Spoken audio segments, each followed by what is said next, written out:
All right, welcome back to another episode of Creedal Catholic. I'm here today, joined in the studio by my parish priest, Father Jim Barron. He's a priest here in the Diocese of Colorado Springs and pastor at Holy Apostles Catholic Church.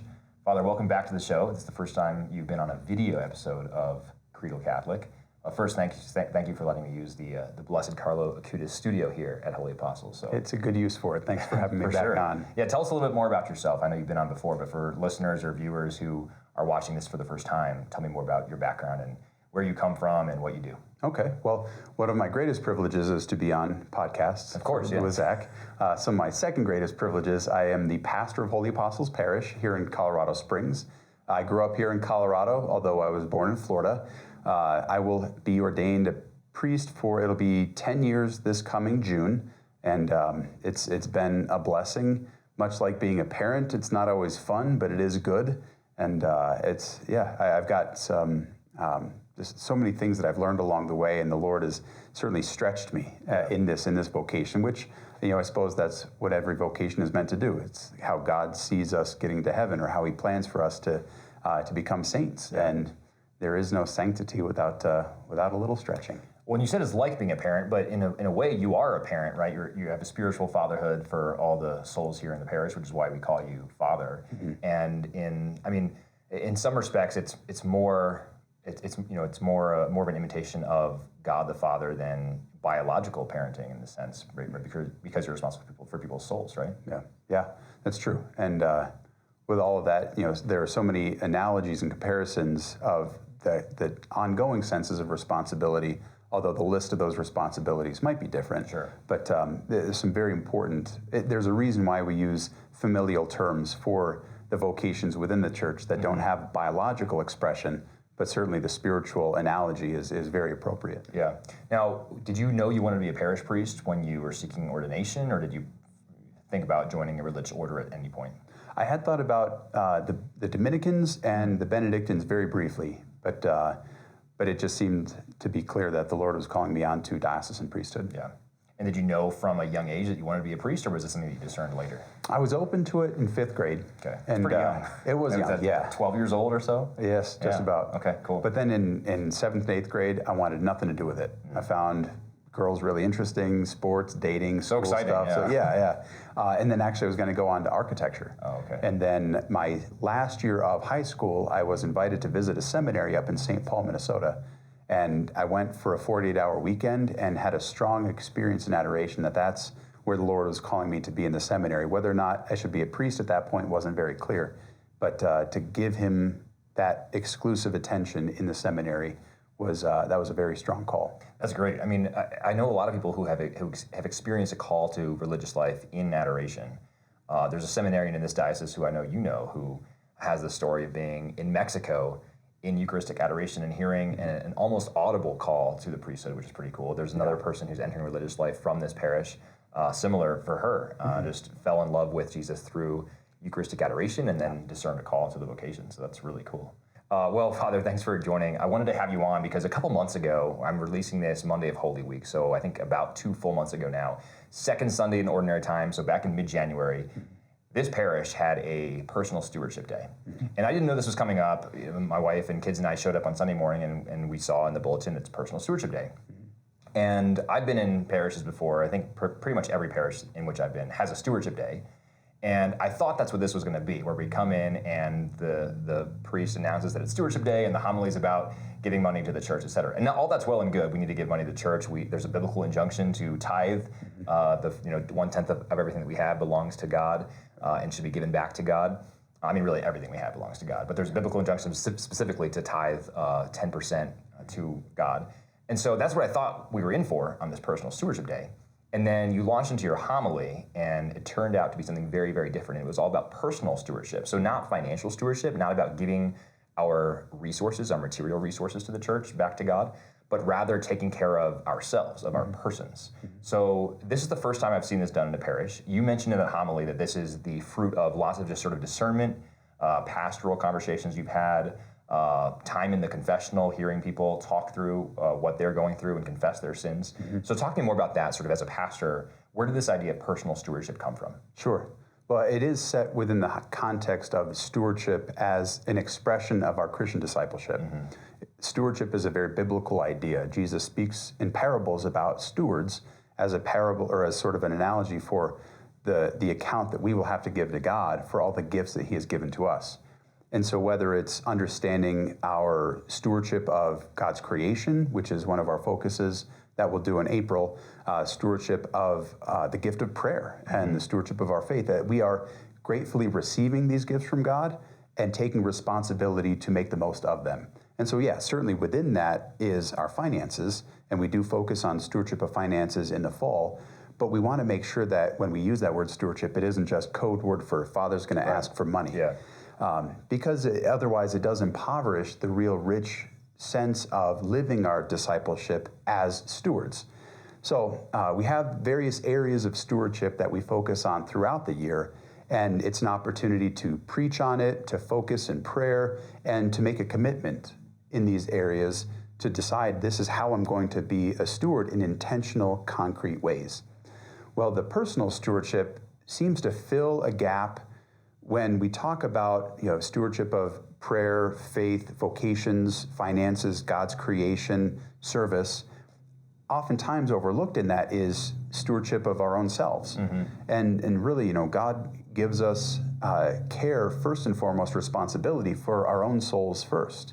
And that's not in a selfish way over and above everybody else, right. But as Jesus says, what good is it to gain the world and lose your soul? Yeah. And so to focus on personal stewardship is recognizing that we have to take care of ourselves holistically. And that's a very important expression of the second great commandment, to love your neighbor as yourself. And so we look at that, and that's oftentimes overlooked, mistakenly understood as if loving myself is necessarily a bad thing. There's an important distinction that theologians and spiritual masters make about love of self, or love for self rather, versus self-love. Self-love is something that is more akin to the sin that turns us inward and away from God. And that's not what we want. The love for self is that second great command to love my neighbor as myself. And so we wanted to start a conversation to be able to unpack that a little bit and set the right context for Christians to understand what does it mean to take care of myself. The last thing I'll say, and then I'll kind of throw the ball back into your court. We also hear in the world around us a lot of talk about self-care. And that can be a very important concept, but it can get bizarre as well. Sure. And it can look very much like selfishness if it's not rightly understood. So we decided to use this term personal stewardship as a Christian approach to this conversation about really adequately caring for myself in a healthy and holistic way. And so we approach it from that and really begin the conversation as this is that way that we carry out that second part of the second great commandment. So I want to stay on this distinction between self-love and love for self. Yeah, you can. I think that's the term that we're sort of settling on, even though we're meaning one thing, and you got to be careful about how you refer to it because it can be mistakenly understood. So let's just unpack it a little bit more, right? So it seems that oftentimes we err in one of two directions, right? One is to deny the self, and this is, I think, for example, of a lot of the insights of Eastern religions and what Buddhist monks do, right? Total self-denial. I will go without food for 40 days. I will try to achieve an enlightened meditative state, etc. And that's a denial of self, right? That's just strict asceticism because the body is bad and all of the body's desires are bad and lead to bad things. Right. The second one, which is I think much more common in the West, is to say, no, this is actually self-love. Everything that I want, I should have. Indulging. Right, exactly. I mean, so rather than saying that everything that the body wants is bad, it's everything that the body wants is good. And I think it's a dangerous idea, obviously, to err in either direction. But from a pastoral perspective, how do we distinguish between love for self and self-love, if we're going to use those terms, right? And because I think probably for the most part, people in a modern Western American parish don't struggle with the asceticism side. There probably are. There are some probably, right? But I think generally our modern American mindset leads us more towards this this self-love perspective, where everything that I want is good. All of my passions, all of my desires are good, and I should fulfill them because I deserve that, because I'm a wonderful human being. created by God. That part's true, of course. But everything that my body wants, I should act on because of that. So how do you distinguish between love for self, self-love? I mean, how do those things look different? Sure. Some of it is, well, not some of it, all of it is ultimately rooted in the fact that we can't fix ourselves, let alone adequately diagnose ourselves. The Second Vatican Council, Gaudium et Spes 22, I believe it says, man only understands himself fully in the light of Christ.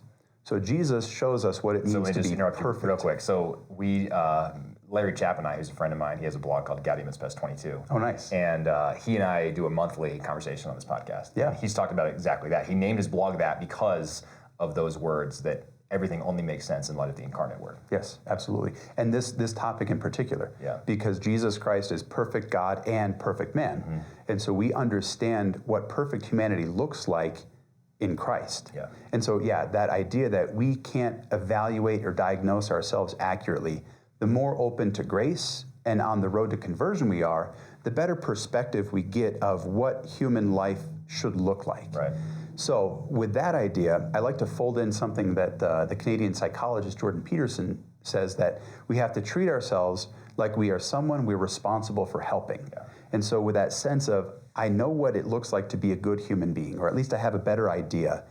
If my best friend, who I really love and who I want to help get to heaven, was going through this particular circumstance, what advice would I give them? And then do I love myself enough to take that same advice? Right. That's proper love for self. That's personal stewardship. Versus self-love would be kind of coddling myself, indulging myself in a form of self-destructiveness. And this helps establish the virtue in the middle where, sometimes if I'm just going 100 miles an hour, burning the candle at both ends, I need to tell myself, slow down. You're not doing yourself any favors. If I'm indulging every whim, if I'm scratching every itch, then I'm not doing myself any favors either. And so to look at it almost from that detached third person perspective can be helpful if we understand, again, what human flourishing ought to look like. And we see that ultimately in Christ. Right. Yeah, that advice from Jordan Peterson is helpful for me to think about it a little bit, right? And we think about what Jesus says about the first commandment, love the Lord your God with all your heart. And the second, love your neighbor as yourself, like you said. And we often don't think about that second part to also love yourself. But what Peterson's saying sounds like almost a reversal of those two things, right? Love yourself as you love your neighbor. And that makes sense to me. But I wonder how you would pastorally approach someone who just has the wrong ideas about humanity from the get-go. And so their friend says, I'm not happy in my marriage anymore. I need self-fulfillment, so I need to find something else that will work for me, find someone else who will work for me. And this person says to their friend, yes, you should do that, right? Because your happiness is paramount, right? If that person treats themselves the way they treat their friend, they're going to go astray, right? So pastorally, how do you kind of handle that challenge? It's not an infallible criteria. It can be misapplied, certainly. And so, every situation is going to have its own nuances and distinctions. But if somebody were to start walking down that road and then, by the grace of God, ask somebody else about it, me, a priest, somebody who cares about them and their ultimate good, it would be worthwhile walking through that. Of course, you can't paint with too broad of a brushstroke. If there's physical abuse, if there's a deep toxic element in that relationship, maybe a physical separation, okay, that may be necessary. We can talk about that. But to also consider the fact that God does some of his most marvelous and powerful work through struggle. And he invites us to develop our personalities by our free choices, which includes working through things, discovering the weak spots, filling up the valleys, leveling the mountains. And I love Viktor Frankl's insights with Man's Search for Meaning that the greatest expression of our freedom is the decision to adopt an attitude in the face of any given circumstance. And if I can adopt this attitude of, I'm going to find a way to try to at least make this work, and if it fails, it's not going to be because of my lack of trying. With marriage, it takes two to tango, and sometimes one spouse just checks out. And that's really painful, but it's a reality. But if both are willing to work, that's a great opportunity to start to heal wounds that were there from the start, relearn how to interact, and by putting in the work to try to discover how to relate to one another in a new way, your personality becomes different. It becomes better, more full. Yeah.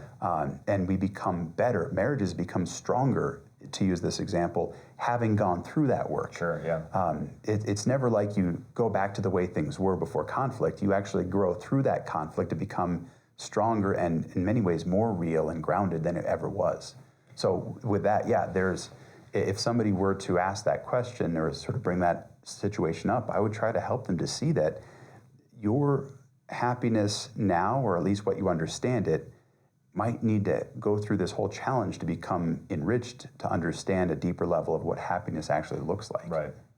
Yeah, a few weeks ago on the show, I had Leah Labresco Sargent on, and she's written a lot for First Things. She has a recent op-ed in the New York Times and a recent article in the Plow magazine, Plow Quarterly, which is a magazine of Christian thought.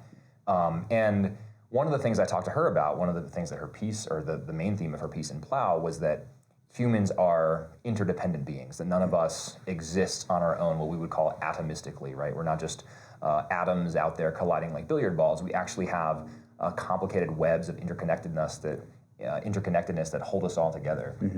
And I think from a pastoral perspective, you can tell me if this is true or not, but it strikes me as helpful to help people understand that their own good is not fulfilled in seeking simply their own happiness, because that will only end in misery. Rather, their own good is found in seeking their true happiness, which is found in bettering the relationships around them. So in the context of someone who's not being satisfied in their marriage, it might help for them to realize that the end of marriage, the purpose of marriage, is not their own happiness from the beginning. Yeah, right? And they may need to recalibrate their understanding of happiness. Right. Is it just satisfaction with getting what I think I want? Yeah. And as I said, the Lord does some of His finest work expanding our understanding of what it is we think we want, to kind of discover what it is we truly want. We can have our environment exactly how we arrange it for ourselves and still be deeply miserable. Oh, totally, yeah. Well, let's talk about sort of the categories of personal stewardship, because in your homily you outlined several of these. I think you started with spiritual stewardship, right? I mean, how is my relationship with God? Am I giving God the time that He deserves? Am I making an effort every single day to reconsecrate myself to Him? You also talked about intellectual or psychological stewardship, right? Am I trying to grow in the knowledge and love of God? Yeah. You talk about emotions, and you had that quote from, I forget who it was, but I think it was, don't kill your emotions, but don't let your emotions kill you, or something like John that. Donne. Okay, the poet John Donne, yeah. And then there's, of course, relational stewardship, which ties to the point we were just making. So I think that's a really important one. In the context of a parish life, and in a Catholic who's going to a parish, how do you recommend they maintain or sort of prioritize relational stewardship? Sure. As you mentioned earlier, a lot of this is the fruit of what I've heard in confessions as well as pastoral conversations. And relationships, they're so necessary, but we also are interacting with other broken people. And we are operating in an environment that it's been accurately described as frenetically intemperate, that there's kind of no order or rhythm of life.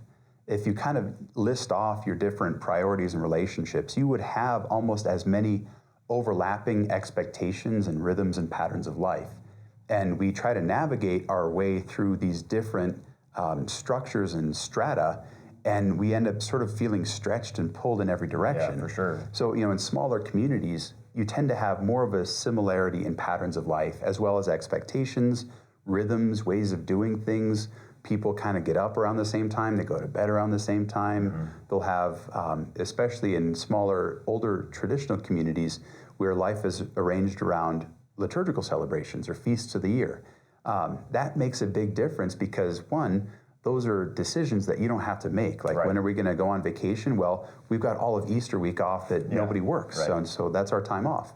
But it also just respects the human need for things like rest and structure.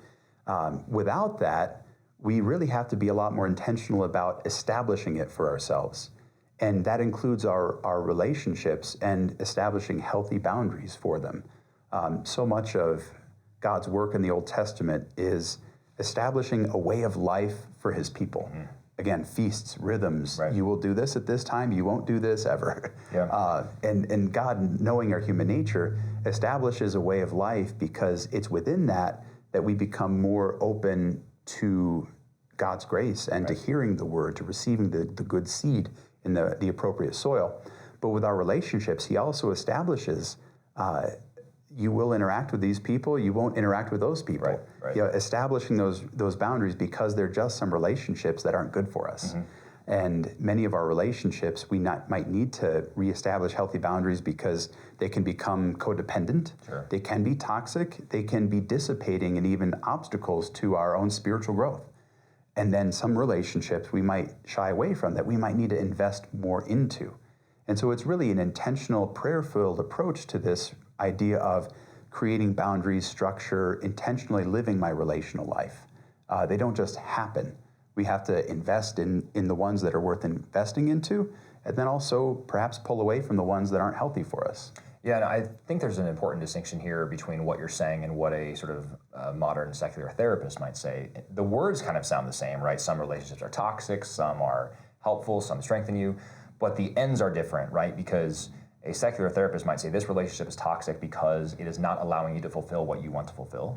And I think what you're saying is this relationship might be toxic because this relationship is pulling you farther away from God rather than closer to God.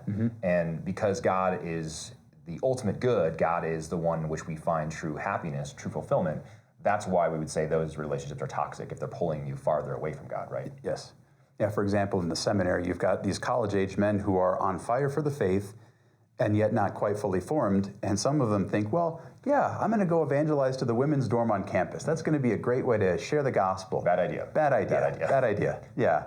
You're not ready for that yet. Yeah. And so that's a good example of, so the aspiration might be good, but there's just something about it that really, is not. And so with that, the psychologists, they tend to, if they don't have an end in mind of what human flourishing ought to look like, they tend to just sort of settle on general well-being. And does this relationship disturb my sense of peace and well-being? And it might be a very necessary, healthy relationship where I'm challenged by somebody to quit some nonsense that I've started to act out. But that psychologist might say, no, don't listen to them. Right. They're not letting you be you. Yeah. And so, we're saying something different because we are looking at the end result of sanctity, our life in Christ. Yeah. And at the same time, we also recognize that, there are some things that we're never going to be able to manage to an ideal state. And so how do we invite God's grace into that and allow it to work through those unideal scenarios? Yeah. Because we can't manage and sort of manipulate everything to be exactly how we want it to be. Now, you mentioned human flourishing, which is an idea that finds its root all the way back in Aristotle, what he called eudaimonia. And it also strikes me here that the Christian understanding of eudaimonia, or human flourishing, is very different from the sort of secular secular mindset's view of eudaimonia, because we think of human flourishing not as the state for an individual, but as a state for a society. And that is a collective thing, again, going back to our ideas of interdependence. So you cannot have human flourishing by yourself, which, that's again an Aristotelian idea. It's a Christian idea, but Aristotle also talked about this, and he was not a Christian, and described humans as social animals. So we think about human flourishing that way. I think the modern idea of human flourishing says that humans need to do, each individual human needs to be free to do whatever they want to do. You've talked previously in homilies about freedom for versus freedom to. So the one is sort of a libertine mindset, right? I'm free to do anything that I want. The other is a sort of virtue-driven mindset, a Christian mindset that says I'm free for this. I'm free for obedience to God. I'm free for the service of my fellow man, et cetera. And I think that idea has to guide all of our ideas of personal stewardship. Absolutely. The freedom to is it's sort of one of the rotten fruits of the Enlightenment, because it's kind of that Cartesian separation of thought from the reality of the world around me. And I realize I said freedom to. It's probably better to say freedom from, which is I think the words that you've used, right? Because you're free from these oppressive, restrictive laws and prohibitions, right, to do whatever you want to do. Yeah. Right, absolutely. Yeah, it's a license in many ways, right, but it sees reality or the world apart from my thought and my perspective as a potential threat. And so I have to establish boundaries against anything outside of my thought and keep that at a limit. And if you think about Descartes' experience where he came up with the "I think, therefore I am," right. He went into a room, tried to darken it, sat in a chair, and tried to deaden any sensibility of the world around him because he thought it could be deceptive. And so we see reality as almost an enemy. Right. And it's, as I say, a rotten fruit of the Enlightenment is this freedom to, this libertinism, this license, is whatever I can conceive of in my mind as the standard for what my happiness is. And it divorces my identity in my mind from my identity in the world and my place in the world. And whereas a realistic approach or realism, philosophical realism, which would be Aristotle, St. Thomas Aquinas, it sees I am necessarily in relationship to the world, and the world has to factor into my identity.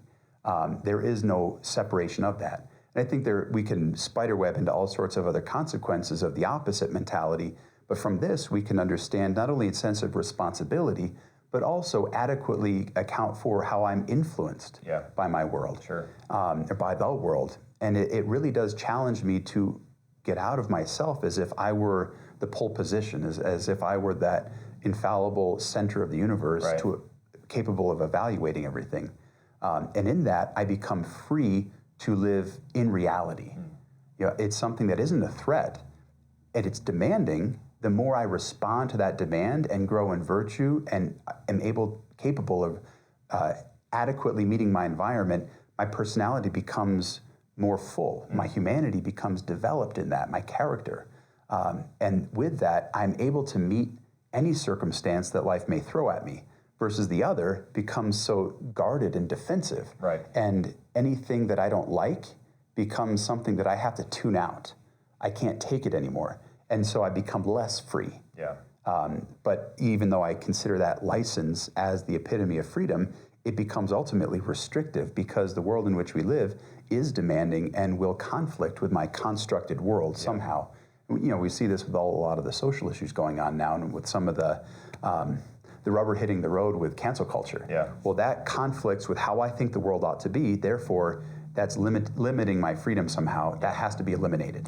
Whereas the Freedom 4 is able to account for things that even conflict and contradict what I understand to be true, but it's able to process it and integrate with it somehow. Now, I like your point, and as you were describing that and sort of walking through how the Christian looks at reality as it is, it occurred to me that going back to these sort of various mindsets, right? The ascetic says the things of this world, reality itself, is in some ways an obstacle to fulfillment. And the person who pursues a path of self-love rather actually says, that's not true at all. In fact, rather than being obstacles to my fulfillment, these things are the ultimate ends of my fulfillment. Like, if I pursue these material things, if I pursue the world around me, that is where I find fulfillment. And then I think the Christian view, and correct me if you think this is misstated at all, is to say that the things around us, the material things that we have, are goods in and of themselves because they're made by God, but they're not ultimate goods. The ultimate good is God, and so those things become means of our fulfillment by virtue of the fact that they can point us to God. And a life well lived is one in which it is lived in such a way that the material world around us actually points us to God. Certainly, yeah, I agree wholeheartedly with the Christian perspective. The other two, I would characterize them as both spiteful or hateful of the world's goods, but for different reasons. The one, they're good in as much as they fulfill me and satisfy me. That's the self-love one. And in as much as they don't, I reject them. And they become, there's too much of a burden put on those things, as if they could fulfill that deepest longing of our hearts. That's and fair. So that's sort of a hateful approach to it, because it's approaching it very contrary to what it's capable of fulfilling in the first place. It's a false expectation that is going to wind up in resentment and sort of a general ennui in our own appraisal of the world, if that's our approach. So I think, you go too far to the left or too far to the right, you wind up at the same spot anyway. And so I think the horseshoe theory, right? I think if you have the ascetical rejection of the material world, or the overindulgence of it as if its purpose were for my satisfaction. And because it becomes a selective rejection anyway. But I mean, the Christian way, the way of virtue is always in the middle. It's, yes, we receive gratefully the things of this world, but we allow them to pass at the same time because we realize that they are not permanent. They are not to be mistaken for their source. Right. That totally makes sense. Well, as we wrap up this conversation, I have a question for you, just as a Christian pastor, as a pastor of a Catholic church. I'm selecting this week, Holy Week, to release this for two reasons. One, it might be a great time, Holy Week to sort of intensify some of our personal disciplines that we've been exercising and practicing through Lent as we work up to the Lord's Passion at the end of this week, and then Easter Sunday, of course, on Sunday. But two, it also might be the tendency of some, and I'm including myself here, to reach Easter and be like, that's it, great, all my disciplines are out the window, I made it, I survived the 40 days of Lent, let's go. It's no holds barred, just feasting everything. And I love feasting, feasting's great, but what words would you have as a pastor for advice on people who are thinking about personal stewardship? Maybe they're coming through Lent and thinking, either this is really hard and I can't wait to give it up again after Easter, stop doing it, or B, this has been really fruitful spiritually, physically, emotionally, intellectually, whatever, and I want to keep doing this, but I won't have the framework of Lent to sort of bound it anymore. So what would you say about someone who's in one of those two positions? Sure. I'm going to use, I guess, an analogy to help illustrate my point.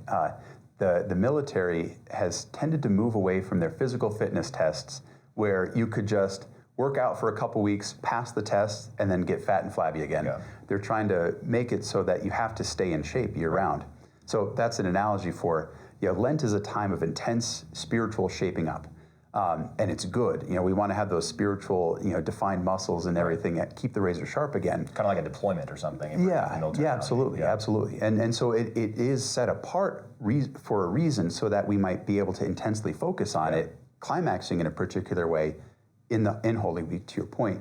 But at the same time, spiritual fitness is a year-round.